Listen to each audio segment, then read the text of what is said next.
Eu já percebi que vocês gostam de história, né? Então vou contar mais uma da minha prática.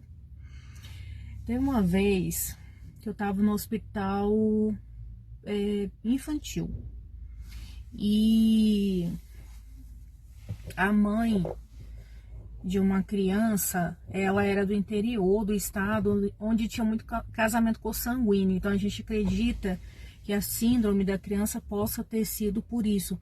Era uma criança muito bonitinha, simpática, mas não conseguia falar, né? Tinha alguma neuropatia congênita e ficou internada muitos meses no hospital. E quando uma criança fica internada muito tempo, mesmo adulto também, a gente acaba criando um vínculo com a família, se envolvendo com o paciente, né? E aí essa criança foi agravando, né? Então eu lembro que a criança já estava com DVE, estava entubada, tinha vários dispositivos assim, e estava já assim, né? Em cuidados paliativos, né? E aí essa criança parou, né? E a gente, lembro que eu participei da ressuscitação cardiopulmonar dessa criança e ela veio a óbito. E é assim, por que eu falei que os pais eram, né, também consanguíneos, que se eu não me engano eram primos? Que eles queriam ter filho, né, e não conseguiam, tinham dificuldade, e aí tiveram essa criança, né? E aconteceu isso, então tinha todo um contexto esse óbito, né? Eu sempre falo com os meus alunos que a gente vai escutar sobre humanização, política nacional de humanização, o que é humanizar, o que é tornar o cuidado mais humano. Só que algumas coisas a gente não lê nos livros. Ah, porque quando acontecer isso, você vai fazer isso. A gente aprende linhas gerais.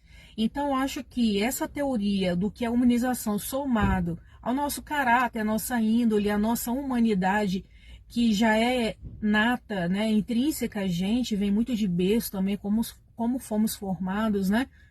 O grau de empatia que temos com as pessoas. E aí eu pensei assim, gente, que situação, né?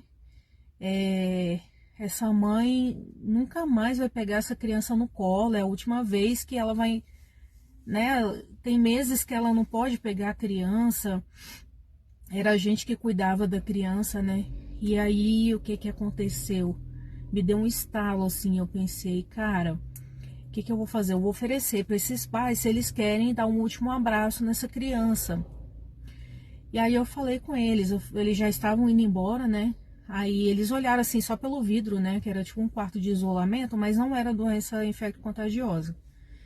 E aí eu perguntei, vocês querem segurar ele no colo, dar um último abraço nele? Aí eles, pode? Aí eu falei, pode. Não tem nada que contraindique, né? E aí eu lembro que a gente foi preparar o corpo, né? E preparamos conforme a mãe pediu. Então ela falou, eu queria que você penteasse o cabelinho dele pro lado do dreno, não queria ver com ele nenhum aparelho. Aí eu falei com a equipe técnica e ajudei a retirar tudo do quarto, todos os equipamentos. Tava no horário do almoço, então eu mesma dei banho na criança e falei pro pessoal, pode ir, né, almoçar, porque teve parada cardiorrespiratória, etc, e óbito, né? Tem todo um protocolo que a gente tem que fazer em hospital. E aí eu dei banho, troquei a fralda, fiz tudo, né, no corpinho de um aninho e pouco, e chamei os pais. Isso, eles olharam a criança, e aí quando eles iam saindo, que eu perguntei se eles queriam dar o último abraço. Falei, olha, eu não sei se vocês, né, já pararam para pensar que vocês não vão pegar ele no colo mais. Então eu queria saber se vocês querem dar o último abraço, né, uma vez que ele não tem nenhuma doença contagiosa. Então eu poderia não ter feito isso, né? E estaria tudo certo. Eu estaria fazendo enfermagem, estaria administrando, estaria tudo certo. É aquele a mais, né? Que a gente se coloca no lugar daquela mãe e consegue, não é sofrer exatamente o sofrimento dela, porque senão a gente também não consegue trabalhar. Mas a gente fazer por ela o que gostaria que estivesse fazendo comigo, né? Então assim, não sei se foi Deus na hora que me deu esse toque, né? E, enfim.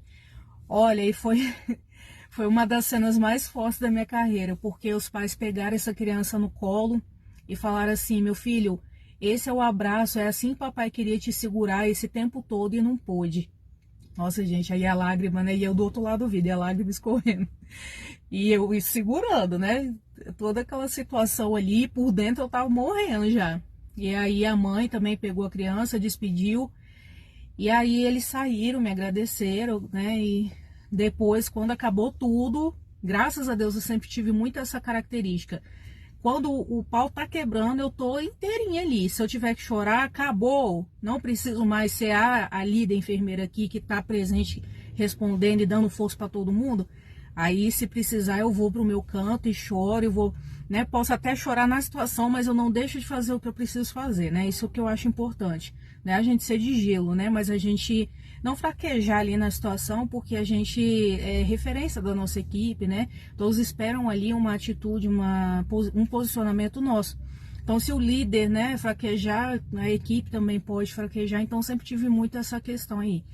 E aí eu saí, nossa, mas eu chorei tanto. Eu liguei pro meu pai, ele morava em Goiás e eu no Espírito Santo.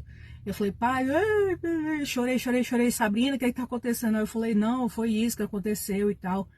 Porque é muito forte, realmente. Eu lembro que eu fui para casa à noite, eu tava mal ainda, porque são situações fortes. Mas o que o salário, ai, eu fico emocionada.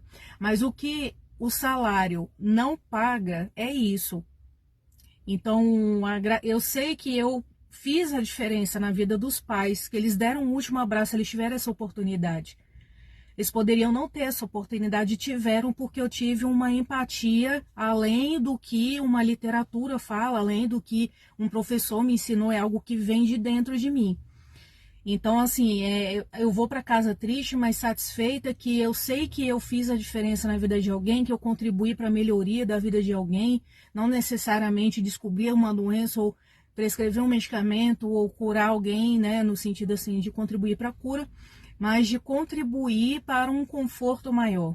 E eu tenho certeza que até hoje esses pais têm na mente deles esse último abraço, né? Então, eu sempre procuro passar isso para os meus alunos, que eles sejam o máximo humanos, né, possível, dentro do que for necessário. É claro, se a criança tivesse uma doença infecto-contagiosa, eu não deixaria, né, os pais abraçarem ela, né, tem todo um protocolo, mas não era o caso e eu não me arrependo dessa atitude. E mais uma vez, né, fiquem à vontade para comentar o que vocês acharam dessa atitude.